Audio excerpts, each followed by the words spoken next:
the trivia. After probably 30 hours of preparation, creating questions and forms and testing it out, about 6 minutes into the meeting, I exited everyone from the meeting. Oh my. That's but good, it wasn't at the end. Yeah. Thank you, Sarah. Thank you for that. Sarah's got my back on that. Yeah. It wasn't at the end. It was at the beginning when we were just feeling it out. If it happened at the end and there was no winner, that would be the problem. But you know. There's always a winner. Always a winner. Always Typically me. It's just how I'll spin it. When I tell the story again, it'll be that I won it.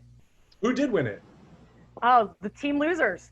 And a strange twist of irony. Who was on the team losers? Like any notable folks that I would know? What? I didn't get to see because Karen took over the breakout rooms after. So we know losers won, but we don't know who they were. No. They stopped letting me be in charge. Well, I'm sure this session will go really well with you. Oh, John, you have way too much faith in me. Way too much faith in me. Just remember, if you hear anything you don't like or if anything goes wrong, actually, I'm going to blame Berger on this because. Yeah, just blame him. I blame him for everything. Which, by the way, if you're here, that means that you chose this session over Ryan Berger's Seesaw, and you've made a great choice. He's a good guy, but you can only take so much Seesaw with Ryan Berger. Right? Were you in that app battle, John? You were in that app battle, weren't you, at Pete? I was. Yeah. I was attending that one. Yep. Yeah. His obsession with Seesaw. It's just he loves it. He lives for it. You know, he loves it. You take something, but. I feel bad that we're only talking about Google products. I love Google so much and there's so many things, but I'm like, oh, I really want to just put in a little, little plugs for this and this. I'm like, no, focus, just Google. Focus on the Google. Google for now. There's plenty of other wonderful things out there too, but we came here for the Google. We'll app smash with Google. Yep. All right, so I am going to silence my phone. Karen's here, so I don't have to technically keep her on speed dial. She's my go-to girl. I owe her dinner and Quizzo now. So hello, everybody. Welcome, everybody. My name is Holly Woodard. I am moderating this session today. I just would like to let everybody know that I am good at a lot of things. Moderating is not one of them. So please be patient with me. Show me some grace as I try to navigate all of the faces and the buttons and the clicking. So first thing I'm going to do, though, is I'm going to share out my screen and do the introductory. You click the share sound button. Thank you, my friend. That's why she's here. She's keeping me real. All right, so John, when I do this, you will take over the hosting and allow people into the session, okay? It should be popping up. Awesome. Audio. There we go. And present.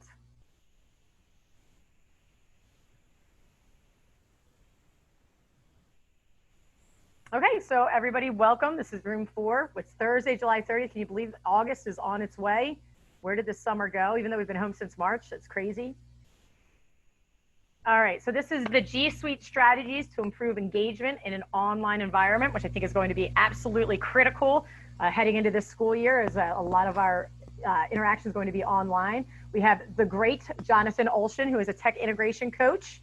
So he is a former recovering English teacher who introduced me to my absolute favorite tool, Actively Learn. Oh my gosh, that was the greatest moment of my adult life when you taught me about that. So he has been helping people for years now improve their game, and I know he is going to do a great job today with you guys. So this session's being recorded, and it'll be made available to KTIC participants and PAACT members. I'm going to start recording now. If there's anybody that is uncomfortable with recording, please exit now. Okay. So I want to remind you guys that we are on social media. We are trying to hype up the event. So our hashtags are hashtag KTI Cyber and hashtag PAECT Learns. Everybody's doing a great job on social media. I'd like to just take a moment and thank our sponsors, Edmentum, ClassLink, Sam Labs, Troxel, Teaching, Learning, Succeeding, EduSpire, Linkit, and Goose Chase. Without them, we cannot do this conference, so we are very thankful to our sponsors. Now we're going to take a moment, and we are going to watch a video from one of our sponsors. Give me a thumbs up if you can hear this. We are Teaching, Learning, Succeeding, a professional learning company. At TLS, we endeavor to provide professional learning experiences that are meaningful, valuable, and doable for teachers and administrators. To do so, We've spent nearly 2 decades listening to thousands of excellent educators. Recently, our staff has spent time meeting virtually with teachers to learn what's working for them in this new educational environment. So I actually set up a little school in my basement, and I had rules behind me. So it was like similar to school. That first week, we're really conscious about leaving individual comments on students' documents in Google Classroom. Being able to just see my face and hear my voice was so incredibly important to them. The pandemic has highlighted the need for greater equity, inclusion, and differentiated instruction. As a response, TLS has developed 3 remote learning courses on Canvas to meet this need. These courses are tiered, and you may want to begin with Course 1, Setting the Foundation for Remote Learning. In all courses, you will walk away with meaningful, valuable, and doable products within the 4 guidelines of learner relationships, curriculum clarity, assessment-driven instruction, and reflection and feedback. For more information, contact Pete Grandy at tlsllc9@gmail.com.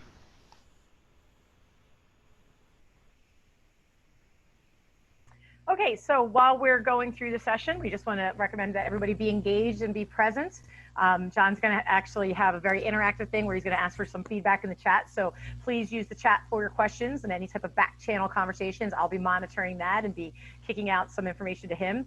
Please always assume positive intent. So when people are posting things, everybody's here to learn. Just assume the best in people. No one's trying to be antagonistic or start some sort of fight. So just recognize that sometimes things just come across that way. So please assume positive intent. And then exercise the rule of 2 feet. If you find that this is not the session you thought it was, there's no shame in your game. You can go ahead and exit out and head on over to a session that would be more engaging for you. So this is our Zoom etiquette. So if you're new to Zoom, this is where you mute your mic. We ask that you mute your mic unless you're directly talking to Don. Speaking of, somebody's coming in. That is your, down here is your camera thing. If you find that the streaming becomes laggy, sometimes just turning off the camera and turning it back on will reconnect your internet. And then here, click here to chat through the chat button. If there are technical issues, or if you have me as your moderator, if you're bounced off of Zoom, please wait 2 minutes before clicking on that link again and trying to get back into it. We do want to just take a second and thank our Goose Chase sponsor. I don't know why that's there, but thank you, Goose Chase. Why did that head away to the end? Again, this is the world of Holly. At this point in time, I'm going to hand it over to John, who will be doing an excellent job. So everybody, please welcome John. Hey everybody, let me just go ahead and see if I can share my screen before we get started with everything. Thank you all for attending today. And I'm going to just make sure this audio is good since I'm sharing my second desktop. And are you guys seeing the presentation on your end? Can you guys hear me? I can hear you great, John, and I can see where it says present. Yep. Oh, perfect. Okay, great. All right, just give me one more sec on my other desktop here, and we will be up and running. You're still in the edit mode, though. You're not in the present mode. Yep, that's really cool. I am going to switch that over now so everyone can hear me. Get a thumbs up on that. And it says present, so I know to present. All right, excellent. Thank you all so much for attending my session. I'm so excited to be here with you guys today.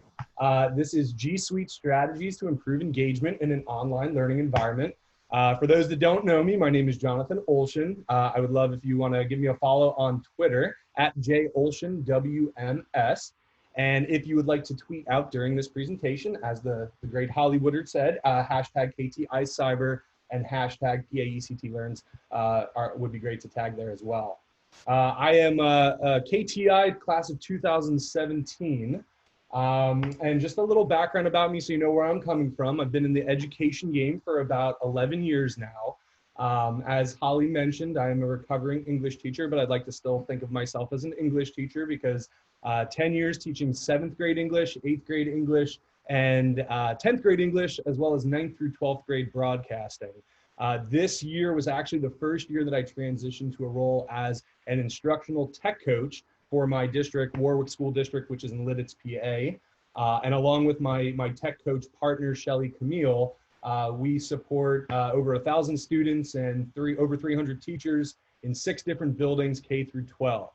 And if you look closely at that picture to the left of my title, GSuite Strategies, look closely at the eyes. This was in like November. And if you see all the hope and optimism for the future and what 2020 had, like you can see how fresh I was.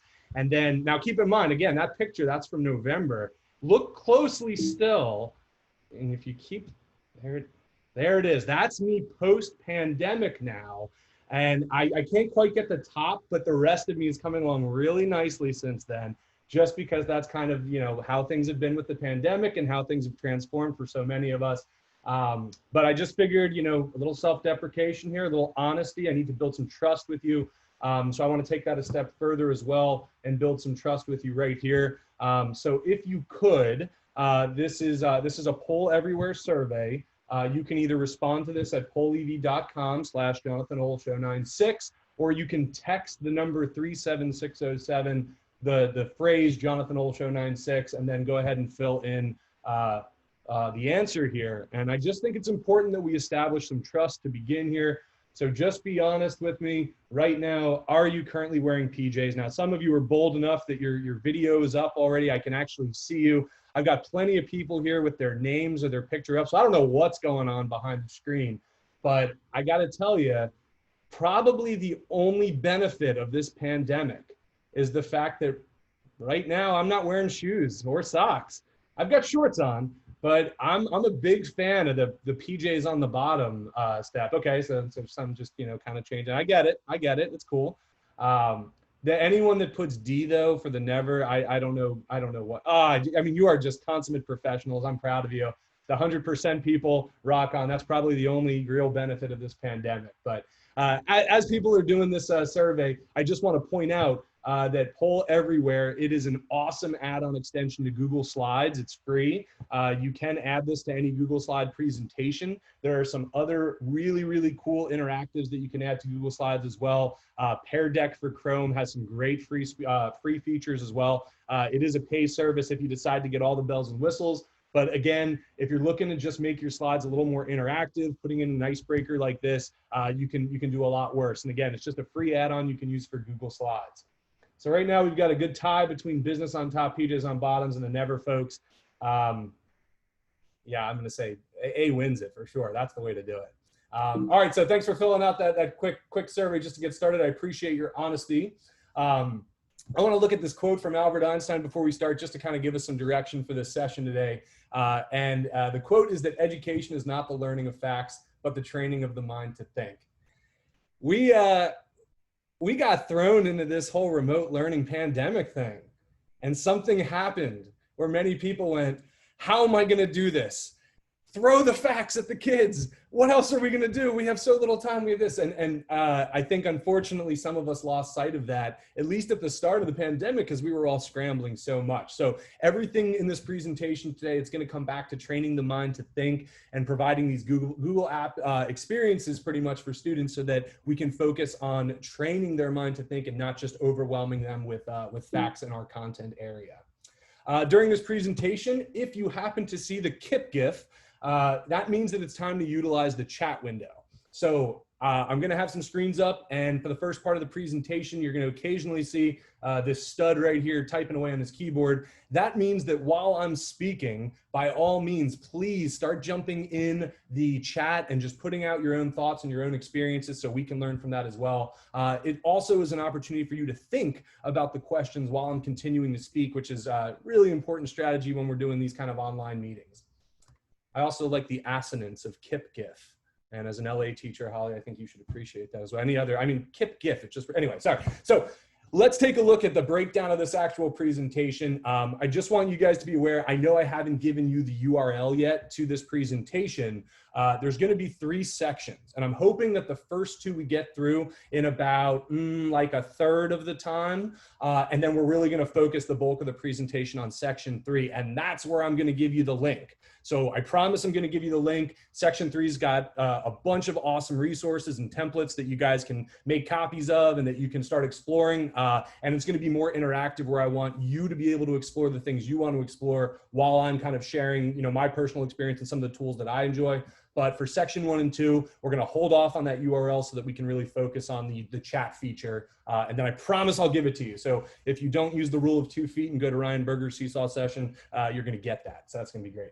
Section 4 is just resources that I'll just give it at the end if you want to explore any of that. Hey, John, just to let you know, Yeah. I don't think you're going to lose anybody to Berger. Right now, the great Barbara Kurtz, who is an outstanding person to follow on Twitter, she says that you are so organized and energetic. She's thanking you already. And then we also are having people saying, I'm also loving this slide template. So you're feeling love already, and I can guarantee Berger's not getting any of that. You guys are crushing it. Well, he's Berger. What can you expect? No, I appreciate all the words, folks. Again, it's we've all been in the trenches for this, and I want to be real with you guys with it. And yeah, well, hopefully we can learn something from this and prepare for whatever 2020 and 2021 is going to bring. So let's start with the challenges. There was a few of them this year, wasn't there? My goodness. So challenges of distant. Oh, I just went to the end of my slideshow. There we go. Good thing I put those tabs in. That's great. So challenges. I'm no aviation expert, but building a plane while trying to fly it isn't great. But it's something that we all had to do, right? We had to do this. We were basically just scrambling, like, how do we make this work? How do we get kids devices? How do we figure out how we're teaching this and this?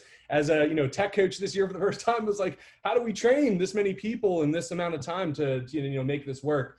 But man, we did the best we could. I really feel like we did an admirable job. In our district, I want to emphasize this before we talk about some of the pitfalls.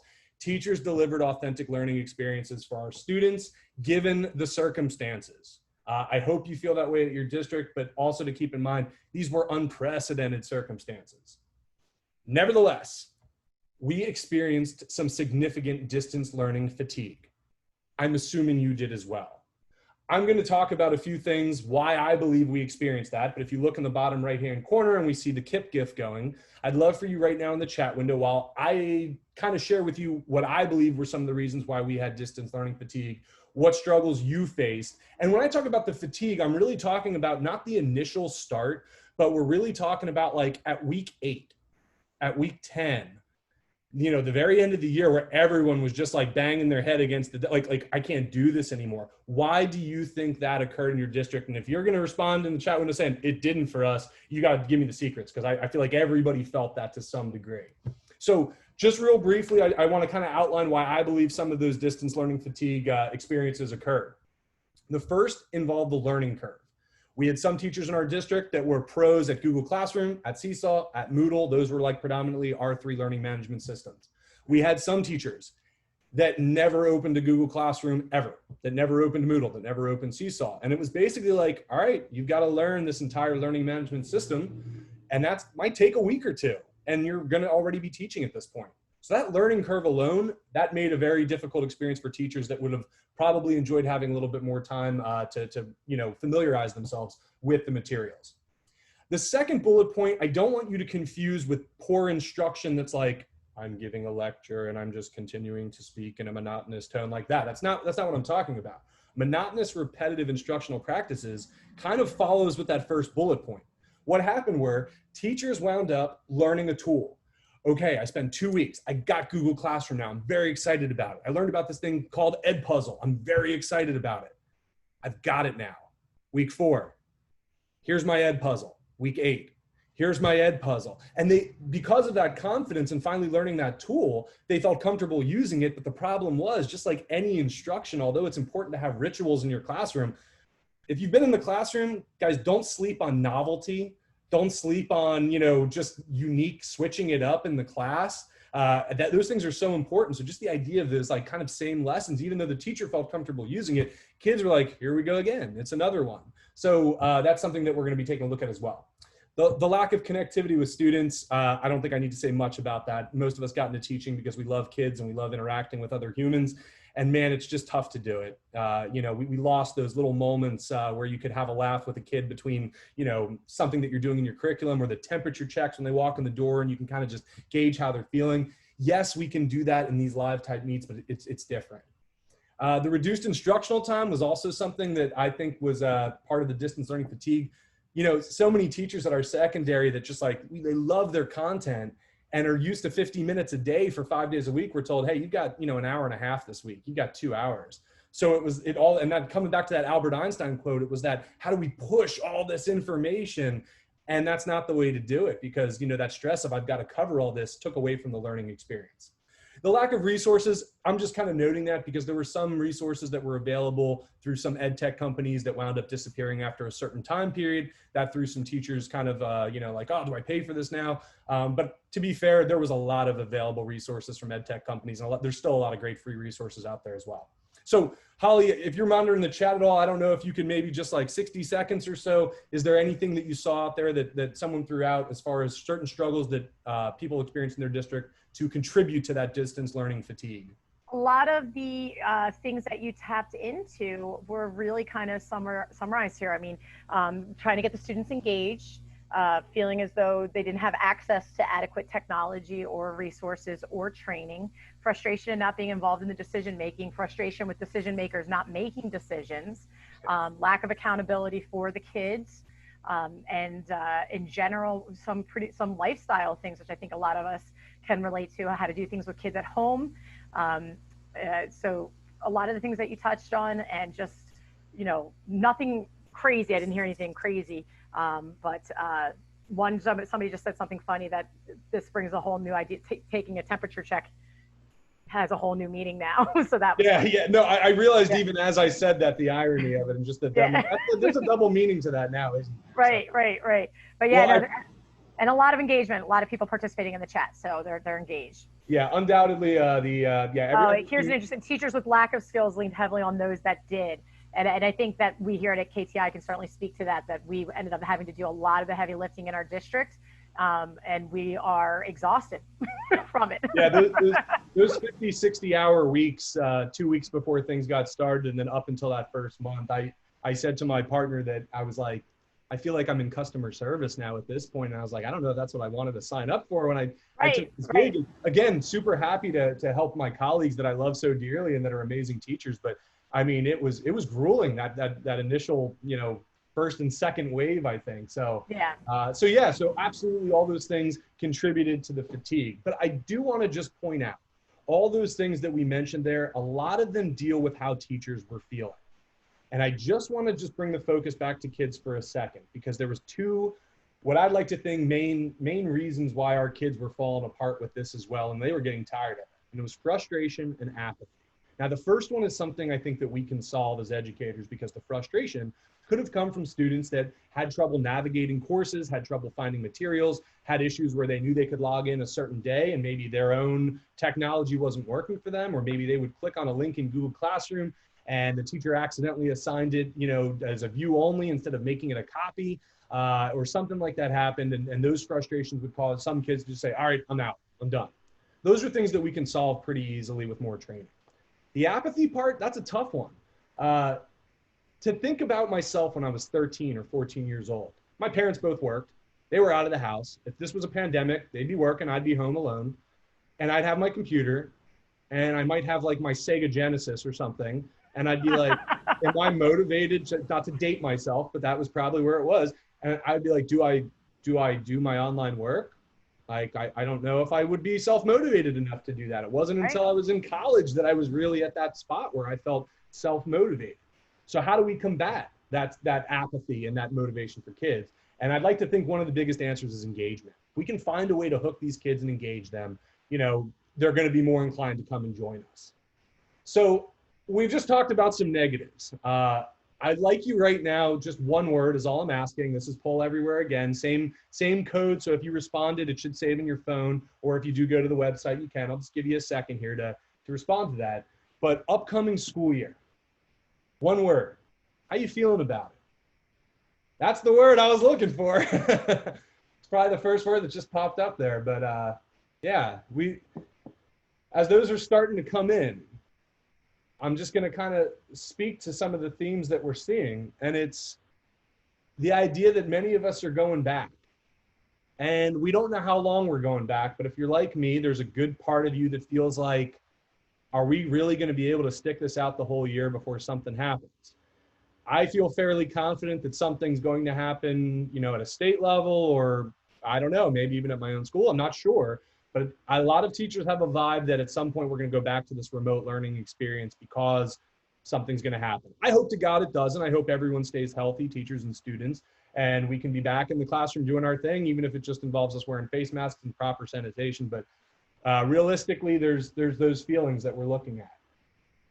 I'm glad to see at least I'm excited in there too and ready, because I know I feel that as well. Just the idea that, like, I'm desperate to go back. I love my daughter. She's 5. She's so cute. I was going to put a video up, and I wish I did now, where it was me working at home during this pandemic with her just banging a bell next to my ears while I'm trying to respond to like an email. And it's like, listen, I love my kid, but man, I really like teaching in the building too, but it's scary. It's scary right now. So here's the thing. Why did I ask you to do this? I asked you to do this because I want you to keep in mind, regardless of what happens this year, there are some things that we are not going to be able to control. And it's so crucial that we have a proactive mindset coming into this year. We can't control our grading protocol right now. You know, our school, we had a very interesting grading protocol that we felt, you know, some students really benefited from. Some teachers felt like, you know, kids weren't held accountable enough, but that was something we couldn't control. That was made at a higher level than us. Attendance policies, reduced instructional time, state mandates that come out, family situations for our kids. We can't control those things. But what we can control are our instructional techniques and how we deliver our instruction, the way we build community with our students and the importance of that, the levels of feedback we provide our kids, not grading, but feedback, which is one of the most important things, our professional learning network support, staying in touch with each other and making sure that we also practice self-care. That's the things that we can control right now. So I hear you when you say you're apprehensive and nervous. I know I am. I'm also excited to get back and to try to make this happen. But I've got to just, and I think we all have to kind of have that mindset of here's what we can control and here's what we can't control. So let's get to the positives now.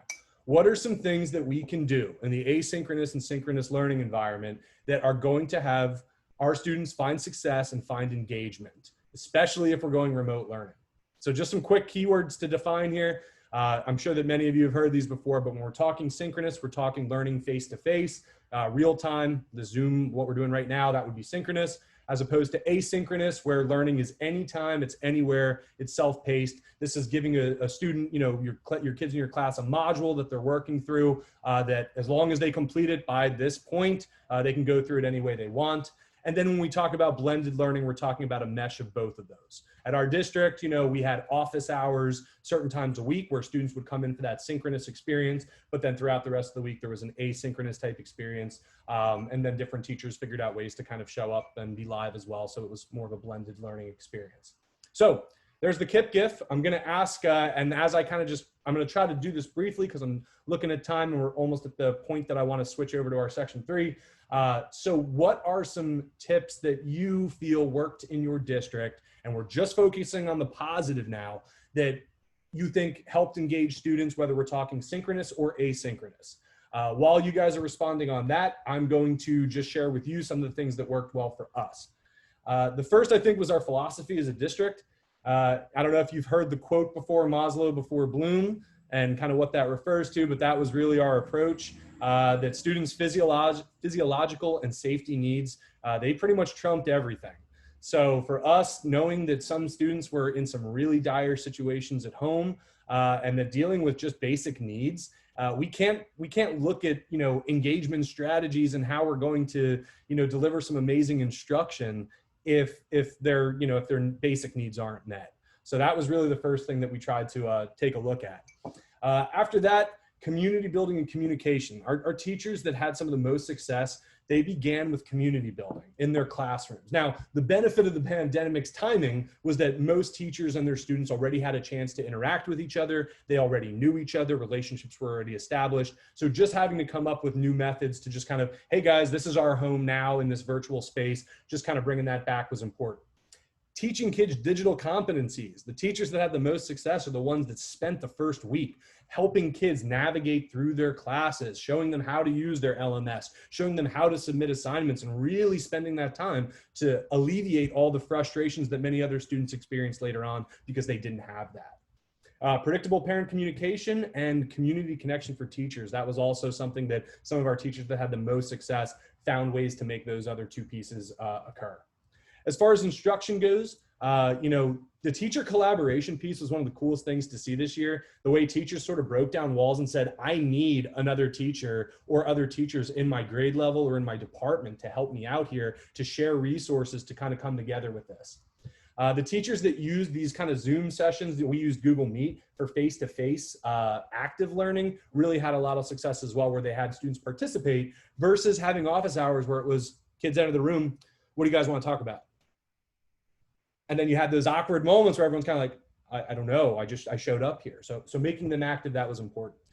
Simplifying and slowing down content. Again, training the mind to think versus just dumping facts as quick as possible. Feedback over grading. Again, LA teacher. Again, if you're an LA teacher out there, you know that if you're teaching kids to write, if I assign 20 essays in a year and I just write B+, C+, A-, and that's the feedback they're getting, it's great that they wrote 20 essays, but they didn't really get anything from it, versus working with students during the writing process and delivering constant feedback. They're going to become a better writer because of that. And regardless of your content area, that's really what it's about during this time, regardless of grading, giving that constant feedback.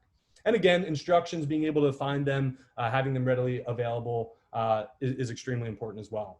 As a district, we focused on the hybrid learning model. Just for the sake of time, I'm not going to get into this in too much detail, but I'm sure that you've seen a model like this before. But really combining all these things to make that online remote experience blended, whether it's face-to-face through these live meets, providing personalization for kids, having them have flexible schedules, and choice is extremely important. It's important to keep in mind too that regardless of whether we go back to school or whether we wind up going remote, these things always stay the same. You can go ahead and take a look through there. I'm not going to read every single one to you, but these things always stay the same. Students having voice and choice in assignments, being able to clearly communicate, having some rituals without being, repetitive to the point where it's the same thing and it gets a little bit slow. But all of these things here, regardless of what format we're in school, they're going to stay the same. Before we actually get into that, Holly, I'm just curious, is there any reactions you've seen in the chat window involving any strategies that either touched on some of these or maybe that you just thought, wow, that was an awesome one there? Yeah, so first thing I just want to let you know, you're at your halfway point, so just giving you that shout out. The other thing is that there was a lot of theming going on of what people were proud of that happened in their district. The number one thing that I see is collaboration. So collaboration not only with their colleagues, collaborating on the workload. So we saw some people saying that they combined Zoom sessions with other courses so that one person could manage the chat while the other person managed the instruction. So that's kind of cool. A lot of love for collaborating with the parents. And I know that in pre-COVID was definitely something that I did not do a lot of and found myself really relying on, in this environment. So that was pretty cool to see that there's this spirit of we're all kind of in this together. A lot of shout outs to people utilizing and learning new technology. And then it seems like a lot of innovation, a lot of just kind of creatively problem solving. That seems to be what people were really proud of, was different ways that people tried to problem solve the problems that were facing them. So that's what I'm seeing in the chat, some really awesome ideas and feedback. That's fantastic. Thank you guys so much for contributing to that and sharing your experiences with it. Yeah, I think all those things, and honestly, that collaboration piece, that was one of the most exciting things to see as a tech coach, again, even just this year. And even if I wasn't, I just love seeing teachers working together and making things like that happen, because, man, when you put great minds together, it's just, it's an amazing thing. So just to touch on, the synchronous side of things, we're an Apple and a Google school. So we did use Google Meet predominantly, but, same thing as Zoom. But I thought this was interesting, the numbers here, that when we initially, began remote learning and we had these office hours, the amount of students that attended these office hours, these live meets, the novelty of it, the idea, it's like, I haven't seen my friends in so long. What do they look like? Look, Olshan has a beard now. That's stupid. Like they were very excited about those kind of things. But as you can see, by week 11, it was like, I'm over it. It's done. And this is a school-wide average. There were some teachers that were still getting kids throughout the year. I know that, I run the comic club with a fellow colleague of mine at the middle school. And we continued to have comic club throughout, and our numbers remained pretty high. We saw a little bit of a dip, but it was something that the kids wanted to be a part of. It was a club. We just talked comics, we talked movies, things like that. But there's a reason that novelty wears off, and I'm hoping that we can kind of just briefly, just because I want to make sure that we're good on time here. We're going to go through this a little bit quicker because I'm seeing where I wanted to make sure we switched at the halfway point. But how can we make these synchronous online discussions more engaging? So I have the KIP gift there. If you want to put anything that you discovered, just briefly, like ways that you found that you could interact well with kids in these live kind of meetings, that would be great. The 3 that I'm kind of looking at here is just having some planning, increasing participation, and a little enthusiasm. It goes a long way. But again, I'm going to go through this kind of quick, but Dr.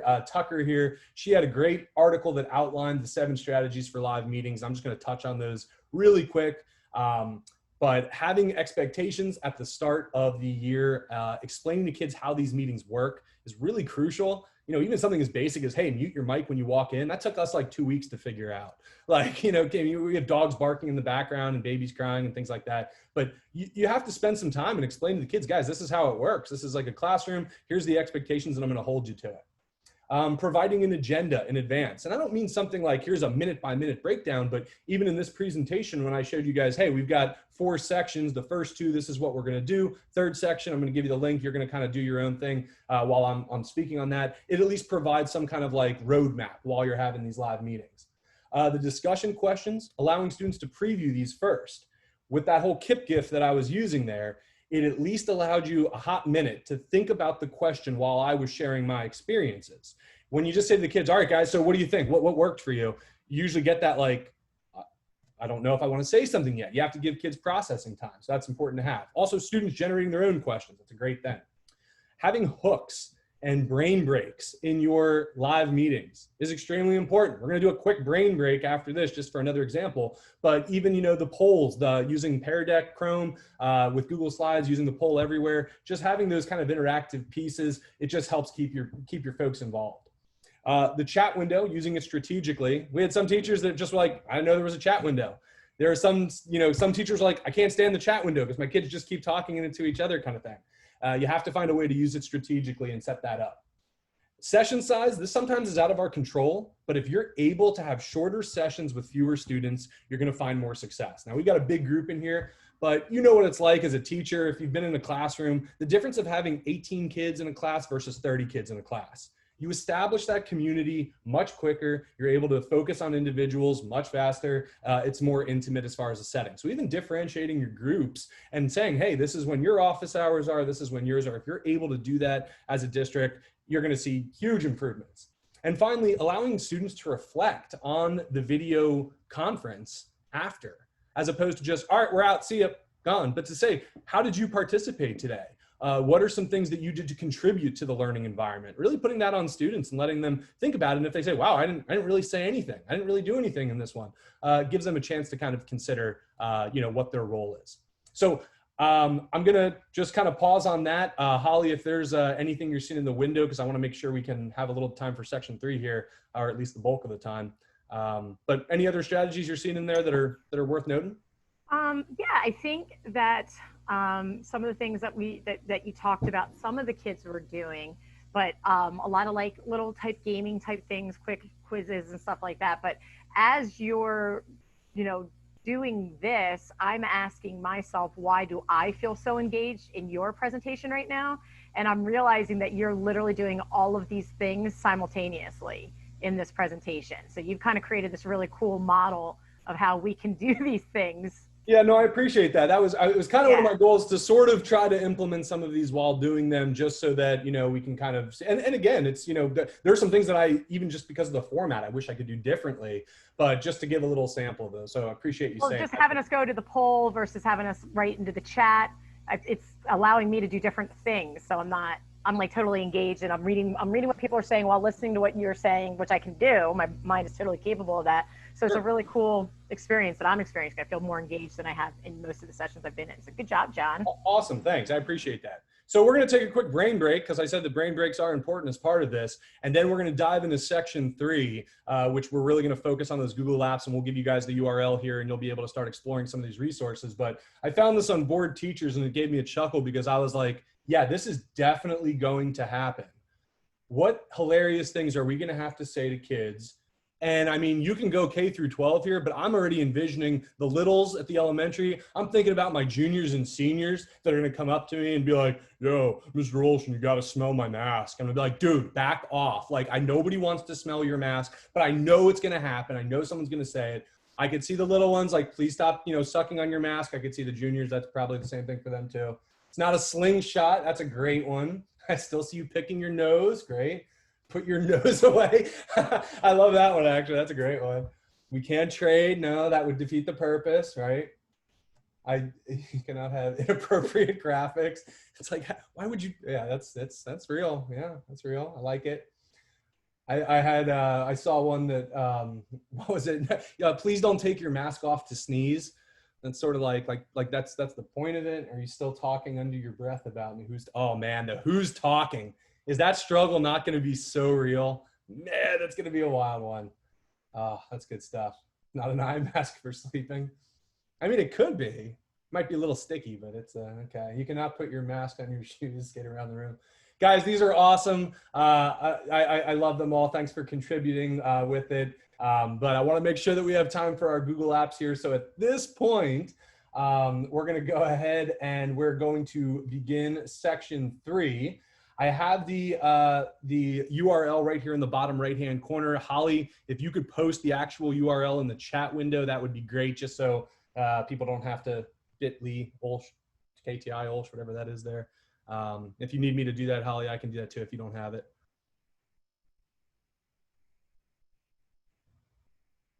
Holly, you're muted.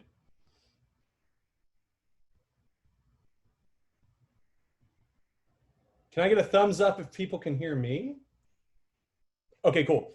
All right, I'm gonna leave that up for just a sec, and let me see if I can. I did it, John. I put it in there. Got it? Okay, Woo! Cool. Awesome, good stuff. All right, cool. So the whole purpose of this section right here, there's gonna be a ton of resources, and I would just strongly encourage you guys, as we're going through this section, think about what you teach, or if you're a tech coach, like how some of these tools could work for certain teachers. Again, feel free to make copies. Feel free to take any of these resources and start exploring them, playing with them. I'm going to go through them myself. You can follow along with me if you'd like, or you can kind of keep one ear open while you're exploring yourself. What we're looking at specifically is Ruben Quintadora's SAMR model, and our goal here is to take the stereotypical app. And typically, I think people's first thoughts might be, I'm going to use it for this. And it's usually a substitution thing. And we really want to focus on the transformation aspect with modification and redefinition to allow students to create products with these tools. So at our school district over Thanksgiving, we had a tech slam, and we kind of made like a fixer-upper lesson for teachers to say, think about something you teach online that could use a good fixer-upper, like something that you could improve on and move from that substitution level to that transformation level. And the 3 essentials that we're looking at with all these tools are purpose, variety, and showcase. It's not just about the tool, it's about your content, it's about your learning objectives. So why are we doing this? What's the point of it? What's unique about this? Again, don't sleep on novelty and variety. That's what engages students, is something different, something fresh. It doesn't mean doing it just for different sake, but it's the idea of, if I can make it a little different and bring something new to the table, it's going to entice kids. And finally, showcase. What can kids make? What can they create? Not what can they turn in, but how can they actually showcase their learning through something that they've actually created. So here's the Google EDU tool, the GSuite EDU tools that we're going to focus on. We've got doc sheets, slides, classroom, Earth, Jamboard, drawings, sites, forms, and I got a little something for all of these coming up here. And again, you can kind of go through this yourself. I'm actually going to take out present view.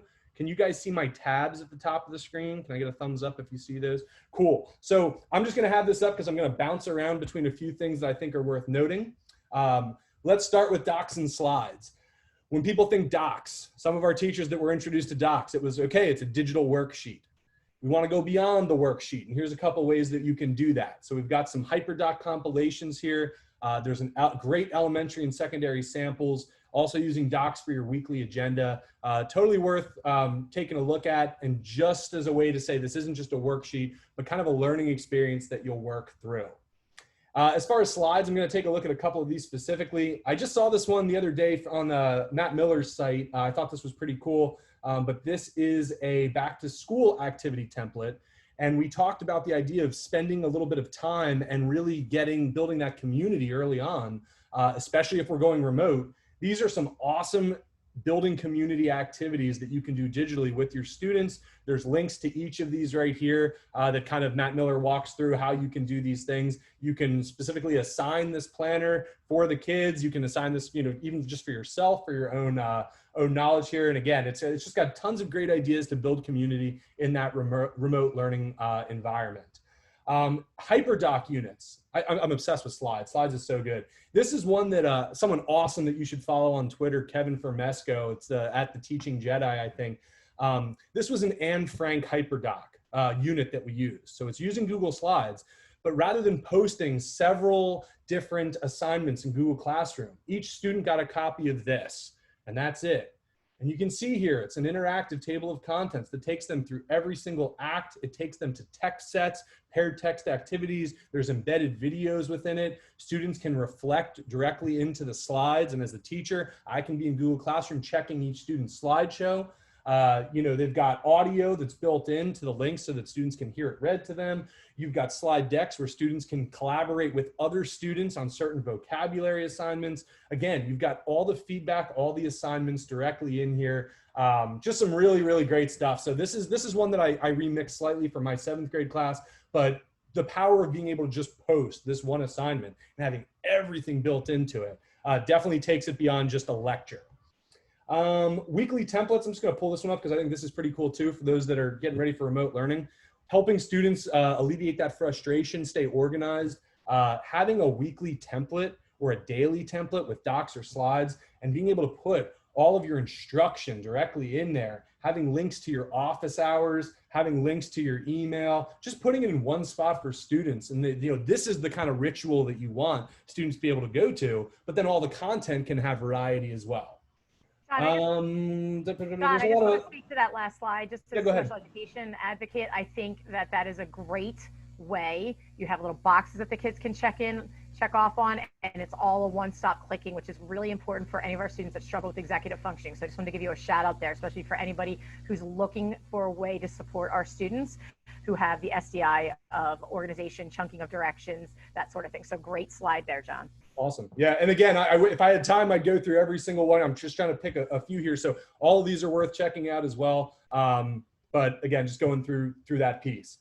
Classroom and sites. So I'm not going to click on a bunch of stuff for Classroom. I have one thing I just want to say about Classroom that not everybody knows that just get started with it, but the fact that you can have strategic grouping.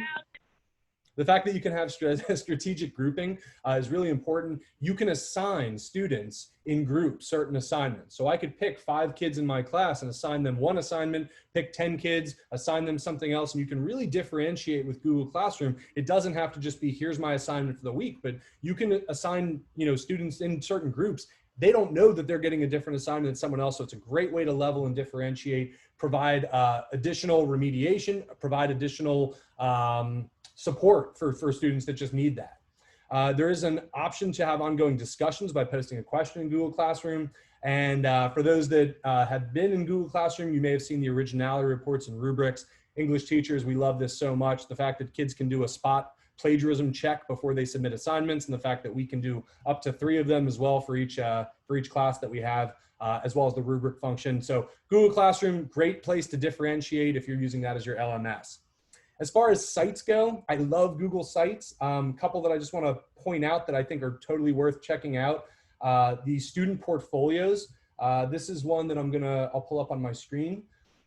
You can pretty much hand this to your kids and follow the template. This is a one for our Warwick School District, but you're welcome to change this and make it for your own. This gives kids a walkthrough how to first use Google Sites and how to create a portfolio. I even have a link here to my sample site, and I'll just pull that up so you can see it. But essentially, it gives students a chance to have an About Me section, a place where they can continuously blog about their learning experience, and they can even set up by different grades if they decide to continue using this. I have many English students that I had in 7th and 8th grade that said they continue to use this throughout high school, just because it was a great place for them, almost as like a resume builder. You know, we have a student sample here that you can check out that just sort of, you know, breaks down some of the learning that she did throughout the year. But basically this right here is the template for what you can give students to say, hey, go ahead and create your own digital portfolio. You can also use Google Sites to set up entire projects. I had the opportunity this year to work with 2 high school social studies teachers, and we transformed the Roaring Twenties unit into a Shark Tank project. So using Google Sites, we wound up being able to put all the information the students needed, from dates to kind of just like what pitches are, to embedding Google Docs that basically have all the instructions, their tasks, the artifacts that they can use with live links to be able to access all of these, as well as the rubric. And then underneath that, if you keep going on the site, just a couple samples for restaurant designs, for opening a restaurant using like a promo video. But again, and then we have a wrap down here, some other things, but basically the Google Sites was the place where we housed all this material. So rather than having to post all these updates, the kids are like, all right, where do I go for this? Where do I go for this? It's a one-stop shop for all of it. Last one I'm just going to point out because these are all so cool, but I'm going to keep moving. This asteroid collision, I have a science teacher at the middle school, Jess Gaiman, who's also a KTI. She did this with her students during one of her Google Meets. And this is a Google site. And within the Google site, there's a Google form that's embedded, and it's basically a digital breakout. And students go to, you know, they can click on the images and they can click on the links to decipher the codes. And you can see the sites basically just take you to Google Drive JPEGs and PDFs and things like that, where they can figure out how to solve this. So just so you can see on my screen, it looks super cool. You might be like, how do I do it? The instructions, there's an awesome YouTube video right here. It's about 12 minutes long. It'll walk you through how the teacher that created this made it so that you can make it, you know, kind of for yourself in your own content area. Holly, how are we doing on time? Are we, I'm crunching it here, aren't I? You are at 11:19, sir. So I've got about 10-ish minutes or 8-ish minutes or? Yep. Okay, cool. So I'm just gonna briefly go through the rest of them. Google Drawings, just so many good resources here. Google Drawings is so underrated. I'm just gonna click on this teaching math one because I believe this is Eric Kurtz.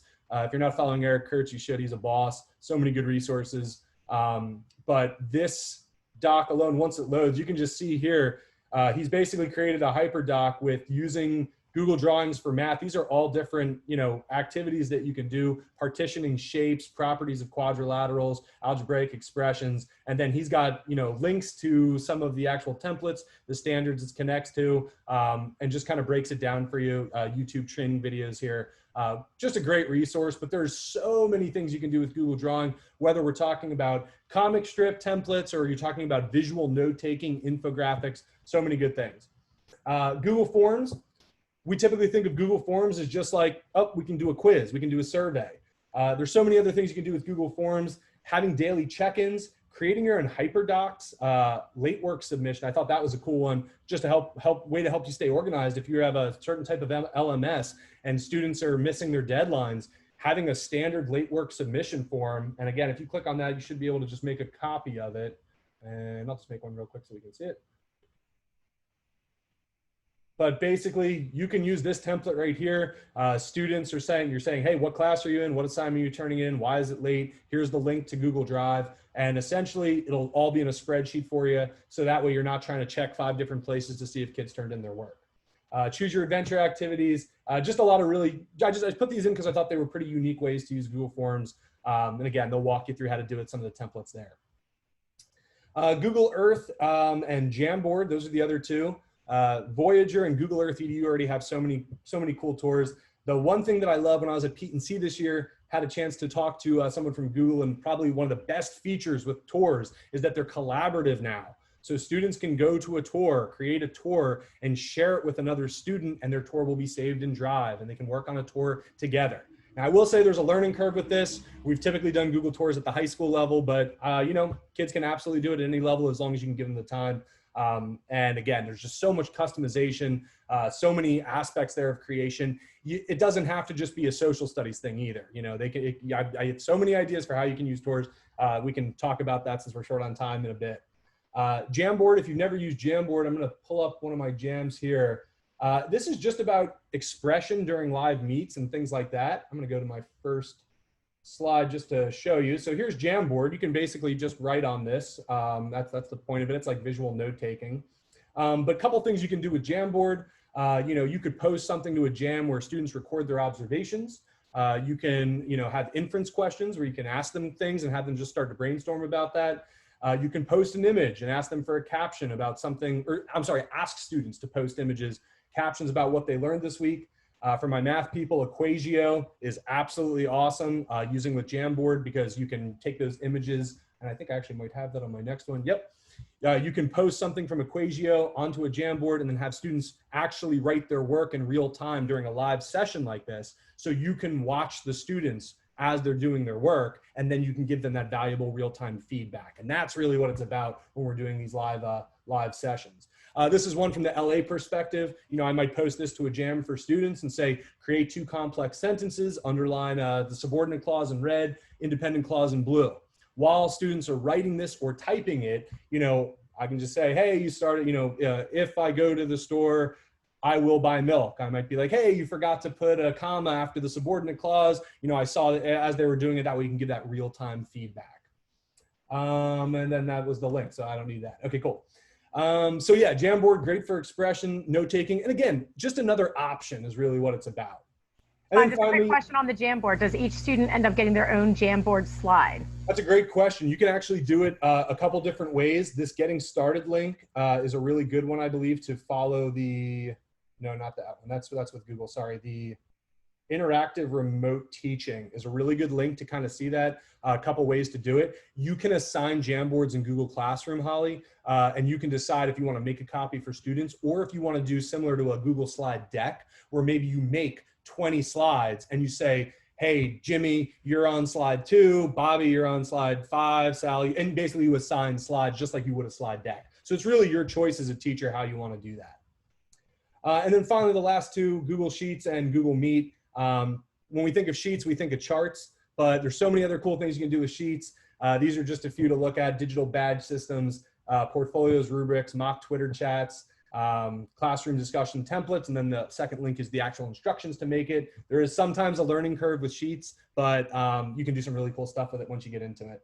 And then Google Meet, these are just a couple other things to take a look at if you are a Google school and you use Meet over Zoom. The 2020 roadmap looks promising for my Google friends out there. We're keeping fingers crossed that this actually happens by like September. Breakout rooms, things like that, those are going to be added to Google Meet, but it's not here yet, but it's supposed to be soon. So you can take a look at some of those things, some icebreakers you can do during live meets, but I'm going to try to wrap it up because I'm realizing we're crunched on time. So my last slide here, I'll share this quote with you. The whole purpose of education is to turn mirrors into windows. I love this quote from author Sidney J. Harris. This is basically the Plato cave allegory right here in a nutshell, but the idea that we teach students that we want to turn the mirrors into windows, the idea that it's not always about themselves, that their perspective needs to expand, that we're training their mind to think, and that we're really looking for them to go beyond themselves. And that's going to help them be a better person. It's going to help them be a better world changer. And that's really what it's about. So I believe that Google, some of these tools here can help you transform your content, your curriculum. It can help you engage students and keep them invested and help them become creators and not just passive receivers of that education. So the rest of the slideshow is pretty much resources. Thanks to everybody that, that basically contributed. There is a survey that you're welcome to take, but you certainly don't have to. And then other resources here as well. So I believe we have 4 minutes left. Whew, I think we did it. If there's any other questions, or Holly, I don't know if you have to make any other end statements or things like that, but for those that stuck around, thank you so much. Please don't hesitate to reach out. Again, I'll put my email and Twitter here. If you came across any resources and you're just like, hey, have you used this? How have you used it? I would love to share my experience, but again, time is short, so I can't go through all of those. But I would love to connect with you on Twitter or via email, and we can connect. So. All right, John, I think I speak for everybody when I say awesome, amazing, so much stuff here. I'm probably going to spend the entire month of August going through all of the resources you provided. It's so deep, so much depth to all of this. So thank you very, very much. So it was more than just the GSuite stuff. It was also instructional strategies, which I love. So great job, John. And I will probably likely be taking advantage of my personal relationship with you and texting you directly and saying, show always me welcome to. Yeah. We'll share numbers, anyone else. I'm happy to do it. All right, so I got to close out the meeting. So I'm going to stop John's sharing, head on over to the last part of my responsibility. So just to remind everybody, we do have sessions that are being recorded, that were pre-recorded. I don't know, is it working there? Yeah, that were pre-recorded on demand. If you go, here's the site here, sites.google.com, pact.org, KTIC site. You will see pre-recorded lessons for you to check out. In addition to that, I want to let you know that PACT has a free membership, but it also has a paid membership. For $35 a year, you can get access to premium members webinars that are generated for our PACT membership. You also get access to Kite Learning. This is a ridiculously awesome value. When you go into Kite Learning, you will have access to hundreds of online classes to teach you stuff. I've learned so much from Kite Learning and really kind of upped my own game. And also too, it'll give you discounted rates for different events that we have throughout the year. So really recommend that you take advantage of the paid membership for PACT. This is our PACT events calendar. So there will be multiple events depending upon the region that you're in. This year, obviously the focus is on cyber events because of our social distancing, but there's a lot of really cool ways to connect throughout the rest of the year. And we want to give a final shout out to the KTIC Goose Chase. Don't forget to participate. There's still time. It is a heated competition. I believe that we are likely going to see one divorce over this competition. That is how heated up it has been. So hop on in, have some fun with your KTI people participating in the KTI Goose Chase. So at that point, I am done my responsibilities. I want to thank everybody again for giving up your mornings to learn more, not only to make yourself a better teacher, but more importantly, to help the awesome kids in our great Commonwealth. No doubt the school year is going to be filled with a ton of problems, and yet here we are working to try to solve those problems. And I think at the end of it all, public education is going to be way better by the end of this decade than it was when we went into this decade. So, and no doubt as a result of the awesome effort that all of you guys are putting forth to make yourself better. So thank you again for being here and pushing yourself and sharing this morning. And again, John, I cannot thank you enough for the amazing resources. Once again, upping my technology game, and I'm a better teacher because I know you. So thank you guys so much. Have a great morning and be well. Hope to see you in another session soon. Thank you, everybody. Much love.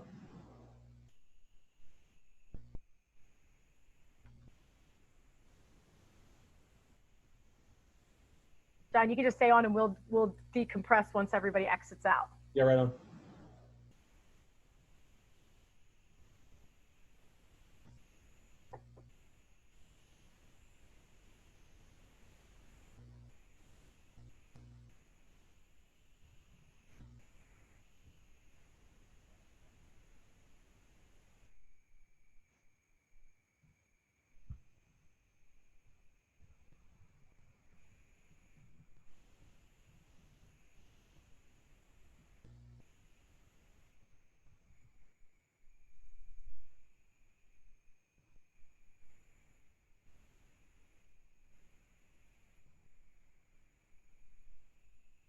Well, Holly, I'm just looking at recordings too, and I maybe I screwed up the. Oh no, we're both okay. Yeah, which reminds me I have to stop our recording. Thank you.